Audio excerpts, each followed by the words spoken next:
कीर्तन 3 आकाताच्या वेळार देवाचेर विस्वास। सरेस्परा, म्हज्या दुस्मानाची संख्या कितली वाडल्या। जायते म्हजे विरोध उपराटल्यात। जायते म्हजे विशीं सांगतात, ताका देवा थंय तारण ना।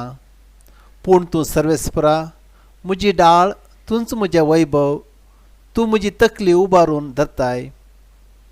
हांव व्हडल्यान सरेस्परा उलो मारता, आपल्या पवित्र पर्वतांतावन तो म्हाका जाप दिता। हांव आड पडतां आनी न्हिदतां, हांव परतून उठतां, कित्याक सरेस्पर म्हाका सांबाळटा। हजारांनी लोकान म्हाका वेडो घाला, पूण हांव तांकां भियेना। उठ सरेस्परा, म्हाका निवार। म्हज्या देवा, तूं म्हज्या दुस्मानाच्या कानसोलाक वाजयताय, तूं खोटेचे दांत मोडून घालताय। सरेस्परा थंय आसा तारण, तुजे परजेचेर तुजो आशिर्वाद पडूं।